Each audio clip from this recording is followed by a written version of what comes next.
Global Typhoon, Chairman TV. Weather update. Helping homeless people. Please subscribe.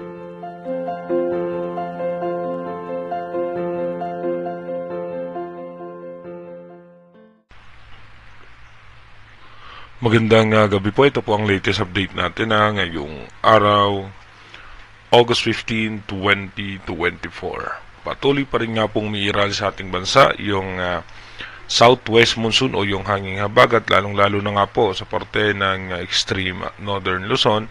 At asahan naman natin yung localized thunderstorm sa parte ng Metro Manila. At meron nga po tayo ng extension ng kaulapan ng low pressure area na nandito nga po sa parte ng ng Philippine Sea, at ito naman po ay mababa ang tsansa na maging isang ganap na bagyo.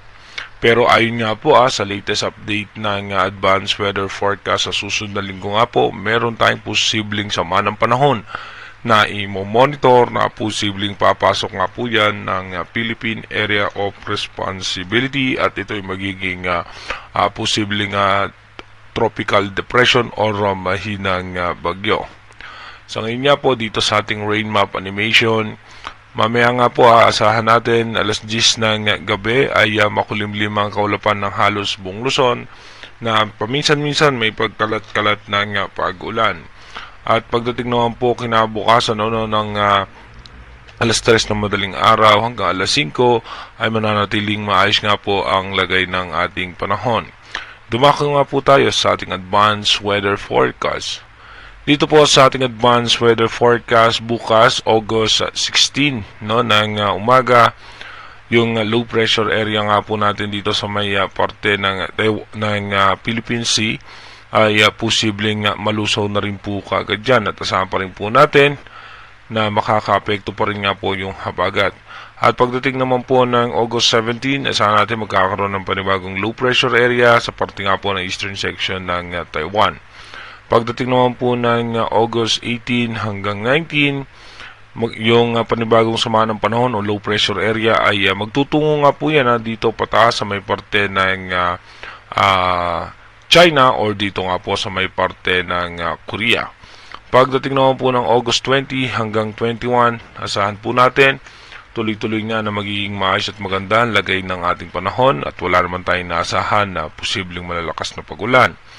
Pero pagdating po ng August 22 hanggang 23, yung low pressure area nga po ay mabubuo dito nga sa labas ng Philippine Area of Responsibility, at papasok nga po yan sa ating power line, at ito ay mataas nga ang posibilidad na maging isang tropical depression or mahinang bagyo. Iba yung pag-iingat sa ating mga kababayan, dahil nga ito pong minomonitor natin na sama ng panahon ay posibleng umangat po yan patungo sa China or sa Japan, or posibleng nga po yan bahagyang bumaba papunta nga po sa extreme northern Luzon o northern Luzon. Pero again inuulit natin, yung ating advanced weather forecast is ano pa lang po yan, advanced prediction pa lamang po yan ng European Center.